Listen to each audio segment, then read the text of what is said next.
السلام علیکم، حنیف سلیمان بول رہا ہوں۔ آج میں آپ کو وہ پیغام سنا رہا ہوں جو اگر آپ نے اپنے اوپر طاری کر لیا تو مجھے قوی امید ہے کہ آپ اپنی زندگی میں کچھ نہ کچھ تبدیلی پائیں گے۔ اور پیغام کے آخر میں ایک ایکٹیویٹی بتاؤں گا جو اگر آپ کریں گے تو ہو سکتا ہے کہ آپ کی زندگی تبدیل ہو جائے۔ میرا دعویٰ ہے بشرطے کہ خلوص دل کے ساتھ اس پیغام میں کئی ہوئی باتوں کو اپنی زندگی میں داخل کر کے اس پر عمل درآمد شروع کر دیں گے۔ امید ہے کہ آپ یہ پیغام پورا سن کر میری اس محنت کو پار لگائیں گے اور خود بھی کامیاب و کامران زندگی کے سفر پر رواں دواں ہو جائیں گے۔ اب میں ان دوستوں سے مخاطب ہوں کہ جنہوں نے میرے اس یوٹیوب چینل کو ابھی تک سبسکرائب نہیں کیا ہے تو برائے مہربانی سبسکرائب کر لیں اور سبسکرائب کر کے میری طرف تعاون کا ہاتھ بڑھائیں، جس طرح دوسرے دوستوں نے مجھے سن کر میرے ساتھ تعاون کر کے میرے اس چینل کو اپنے دلوں میں جگہ دی ہے۔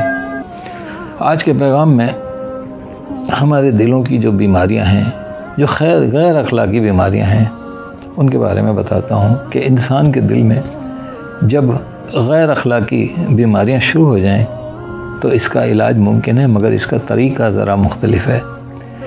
دل کے امراض کی بیماریوں کا علاج تو اس کے لیے سب سے مؤثر ذریعہ خدمت ہے۔ اسی سے انسان کی انا مرتی ہے۔ میرے گھر میں آنے والے جتنے بھی مہمان ہوتے ہیں، ان کی خاطر تواضع اور واپسی میں دروازے تک چھوڑ آنا میرے بچے یا میں یا میری وائف خود کرتی ہے، کیونکہ 25 سال پہلے میں نے سب سے پہلا جو سبق سیکھا تھا کہ بچوں کو خدمت ضرور سکھا دینی چاہیے تاکہ ان کے اندر کی میں یعنی انا مر جائے۔ خدمت کرنے سے انسان کے اندر عاجزی اور انکساری آ جاتی ہے، اور سب سے مشکل خدمت کسی کے جھوٹے برتن دھونے ہوتے ہیں، کیونکہ استعمال شدہ برتن کو کوئی اور تو ہاتھ نہیں لگائے گا اور لگانے کے لیے تیار بھی نہیں ہوگا، مگر جو انسان یہ خدمت بھی کر لے تو پھر اس کی عاجزی میں کوئی شک باقی نہیں رہتا۔ دل کے امراض میں خطرناک ترین بیماری جو ہے وہ تکبر اور حسد ہے۔ یہ اتنی خطرناک ہے کہ انسان کی ساری نیکیوں کو کھا جاتی ہے۔ آپ کا اعمال نامہ خالی ہو جاتا ہے، نیکی آپ نے کی ہوتی ہے اور وہ دوسروں کی طرف چلی جاتی ہے۔ دوران نماز سجدے میں سر زمین پر رکھنے کی حکمت ہی یہی ہے کہ انسان کا سارا تکبر اور غرور ختم ہو جائے۔ اس حالت میں بندہ اعلان کر رہا ہوتا ہے کہ دو چیزیں ایسی ہیں جو میری نہیں ہیں، ایک ناک جو کہ معاشرے میں عزت کی علامت سمجھی جاتی ہے، اور دوسرا سر جس میں دماغ ہوتا ہے اور عقل اور فہم کی علامت سمجھا جاتا ہے۔ ان دونوں کو وہ اپنے رب کی بارگاہ میں زمین پر رکھتا ہے۔ طویل سجدے دل کی پاکیزگی کا بہت بڑا ذریعہ ہیں۔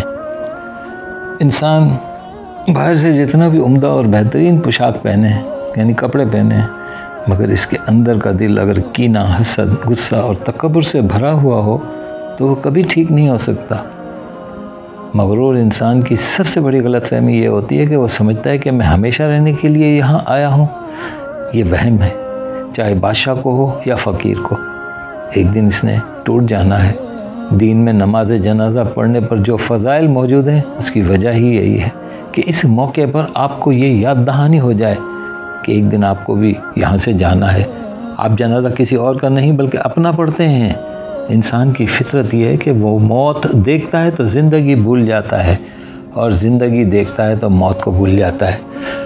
آپ اگر کوئی خطرناک ایکسیڈنٹ اپنی آنکھوں سے دیکھیں تو چند دن تک اس کو بھول نہیں پاتے، وہ آپ کے ذہن پر طاری رہتا ہے۔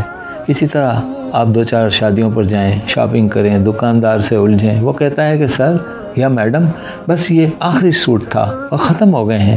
آپ لڑ رہے ہیں کہ فلاں برانڈ کا سوٹ کیوں نہیں ہے، حالانکہ یہ آپ کا کفن نہیں ہے جس کے لیے آپ اتنی لڑائی کر رہے ہیں، مگر چونکہ آپ زندگی کی رنگینیوں میں ہیں اس لیے آپ کو موت بھولی ہوئی ہے۔ جنازے کے بعد قبر پر مٹی ڈالنے کا حکم بھی اسی لیے ہے تاکہ آپ کو یقین ہو کہ میں نے بھی جانا ہے۔ میرے رشتے کے ایک چچا تھے، انہوں نے مجھے سب سے زیادہ اپنے کندھے پر اٹھا کر کھلایا تھا، اور جس دن میں نے ان کا جنازہ اپنے کندھے پر اٹھایا تب مجھے اس حقیقت کا ادراک ہوا کہ جن کا جنازہ آج میں اٹھا رہا ہوں تو وہ وقت کتنا دور ہوگا کہ کوئی اور مجھے اپنے کندھے پر اٹھا کر میرا جنازہ لے جا رہا ہوگا۔ یہ زندگی کی ایک بڑی اور تلخ حقیقت ہے۔ جدید تحقیق کے مطابق 7,500 لوگ رات کو سوتے ہیں اور صبح زندہ نہیں اٹھتے۔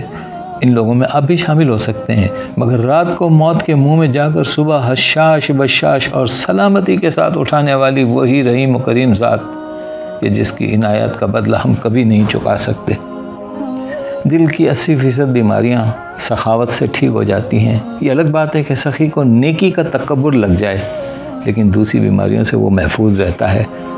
بحیثیت معاشرہ ہم میں یہ عادت بہت زیادہ پائی جاتی ہے کہ ہم چیزوں کو جمع تو کرتے ہیں مگر دوسروں کو دیتے نہیں ہیں۔ آپ آج اپنے گھر میں تلاش کریں کہ کتنی ساری چیزیں ایسی ہیں جو ہم نے کسی واقعے یا شخص سے منسوب کر کے ان کو یادگار بنا کر سنبھالا ہوا ہے۔ انسان قبر تک چلا جاتا ہے مگر اس سے منسوب کپڑے اور برتن استعمال نہیں کیے جاتے۔ مسلمان کو زیب نہیں دیتا کہ معمولی چیزوں سے اپنا دل لگائے، نہ خود استعمال کرے نہ کسی ضرورت مند کو دے۔ آپ کبھی کبھار اللہ پر اعتماد کرتے ہوئے اپنا اکاؤنٹ زیرو تو کریں اور جیب خالی کر کے تجربہ کر لیں۔ اس کے بعد اللہ سے مانگنے میں جو مزہ ہے وہ کہیں اور نہیں ملتا۔ جیسا کہ میں نے آپ سے ایک ایکٹیویٹی کا ذکر کیا تھا جو میں اپنے اس پیغام کے آخری میں بیان کرنے والا تھا، تو میں اس پیغام کے توسط سے آپ کو ایک ایکٹیویٹی دیتا ہوں۔ کچھ وقت نکال کر اس کو ضرور کیجئے گا۔ قلم کاغذ لیں اور صفحے کو جو چوڑائی میں رکھ کر 3 دائرے بنائیں۔ ایک پر آج کی تاریخ لکھیں اور اپنی موجودہ پوزیشن یعنی تعلیم، نوکری، کاروبار، گھر، گاڑی، عزت، وقار اور پیسہ لکھیں۔ اگلے دائرے پر تاریخ کو چھوڑ کر آج سے 10 سال کے بعد کی تاریخ لکھیں اور 10 سال کے بعد اپنے آپ کو جس طرح دیکھنا چاہتے ہیں نا وہ لکھیں۔ تیسرے دائرے میں صرف آج کا مہینہ لکھیں، تاریخ اور سن کا ہندسہ نہ لکھیں۔ یہ 50 سال کے بعد کا وقت بھی ہو سکتا ہے اور 100-150 سال کے بعد کا بھی۔ یہ وہ وقت ہے کہ جس میں آپ 5 فٹ نیچے قبر میں ہوں گے۔ اب اس حالت میں آپ اپنے لیے کیا حیثیت چاہتے ہیں وہ لکھیں۔ یقیناً یہاں پہنچ کر آپ کا دل دھڑک رہا ہوگا اور شاید قلم بھی لرزے، مگر یہ ایک یقینی سچائی ہے۔ اس مرحلے پر آپ جو لکھیں گے بس وہی آج سے بن جائیے۔ السلام علیکم ورحمۃ اللہ وبرکاتہ۔